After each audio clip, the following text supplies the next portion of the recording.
Oh, They come issued her on. a citation for an unattended motor vehicle. It's in violation of Tennessee State Code to leave a car unattended while it's still running. Poor lady. So if you're a stickler for rules, I guess this is what happens. All right. Kcal News Mornings at 9 starts right now.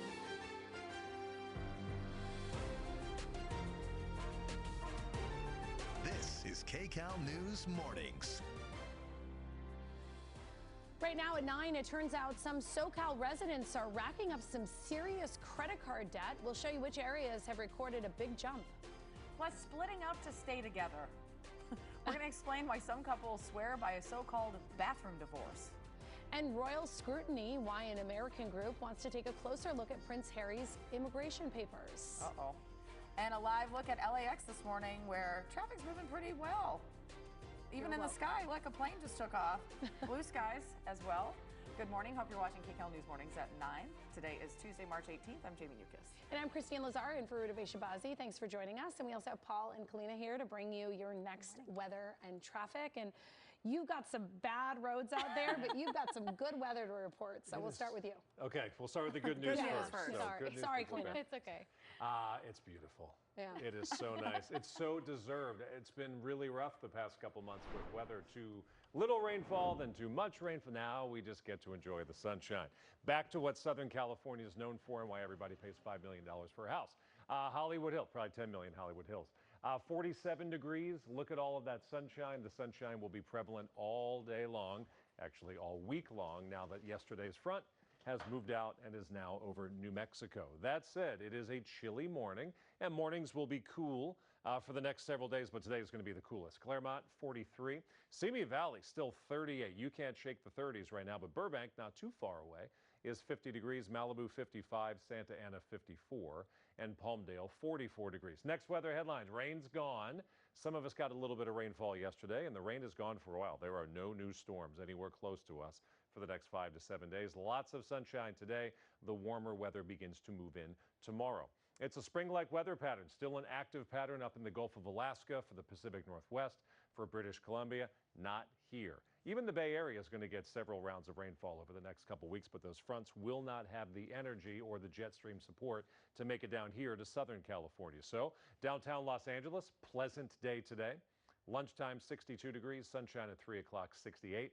Other high temperatures today, most of us falling a couple degrees shy of 70. Inland Empire, 66. The mountains up to 48. And our beaches today, 64 degrees. Big change tomorrow temperature-wise, even bigger change coming up early next week.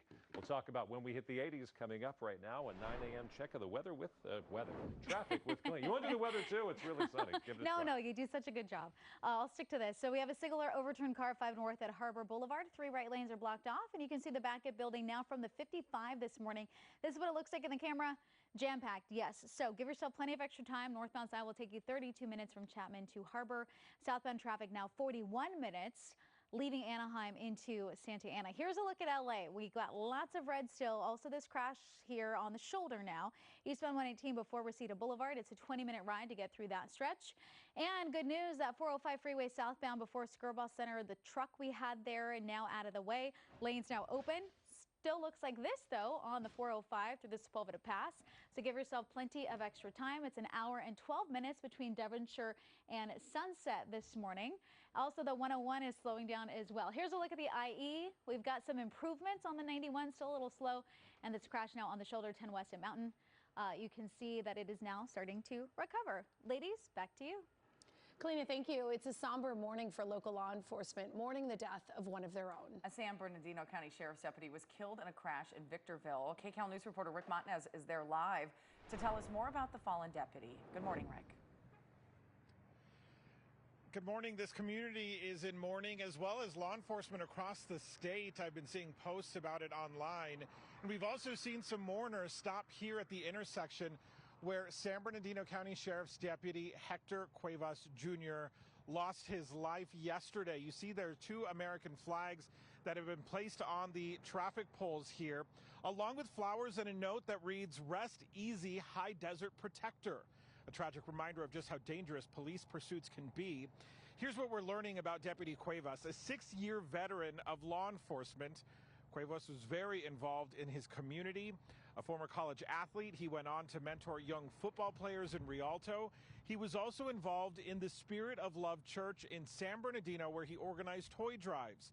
San Bernardino County Sheriff Shannon Dicus says yesterday morning Cuevas was in pursuit of a stolen car near Seneca and El Avado, where we are now. He collided with another car, then hit a nearby light pole, which cut his cruiser in half. Last night, Sheriff Dicus talked about Cuevas' legacy at the department. Hector was described as a devout family man, and by his law enforcement partners, a cop's cop. I'm sad for him. My heart goes out to his family. He was a deputy and he, died in the line of duty. I mean, he must be proud for that. So back at the intersection again, you see those flags there that were placed here this morning. The suspect, we want to point out, identified as 22-year-old Ryan Dwayne Turner Jr. of San Bernardino. He was arrested and will be booked for vehicular manslaughter while intoxicated, as well as evading an officer causing death. The sheriff says that Deputy Cuevas leaves behind a wife, 2 children, as well as his parents, a brother, sister, and of course this community in mourning. Reporting live in Victorville, I'm Rick Montanez, Kcal News. That's a tough one, Rick. Thank you. In La Puente, 2 men were killed just hours apart in different locations. Investigators are now trying to determine if they could be connected. Kcal News reporter Luz Delia Caballero is in La Puente with what investigators are saying this morning.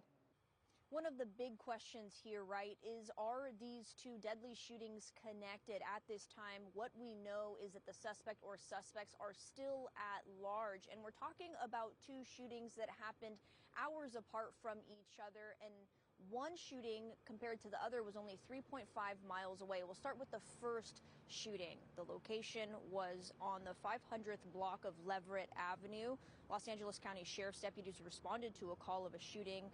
They found a victim who was then transported to the hospital where he died. Then roughly 4 hours later, another deadly shooting unfolding. Deputies responded to the 900th block of Fikeworth Avenue after shots fired call was put out. The victim was also taken to the hospital where he was pronounced dead. At this time, law enforcement is asking anyone with any information to come forward. Reporting in La Puente, Luz Delia Caballero, Kcal News.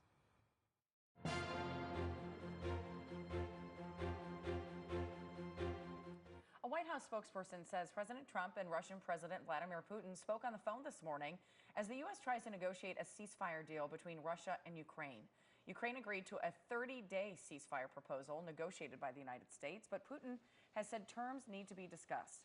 President Trump said Ukraine's land and power plants will likely be part of the discussions with Putin. Russian forces are occupying around 20% of Ukraine. We're trying to get a peace agreement done. We want to get a ceasefire and then a peace agreement. Ukrainian President Volodymyr Zelensky remains skeptical that Putin is ready for peace as Russian forces continue to batter Ukraine. A new study found several Southern California cities have the largest credit card debt increase per household in the U.S. And #1 is Santa Clarita. It topped the list out of 181 U.S. cities. Wallet Hub found Santa Clarita has a household average of about $22,753 in credit card debt. In total, the city has about $1.7 billion in debt for its 228,000 residents. Chula Vista down in San Diego County came in second. Other SoCal cities in the top 10 are #4 Fontana, #5 Riverside, #7 Rancho Cucamonga, and #10 Glendale. And I was theorizing that Santa Clarita had a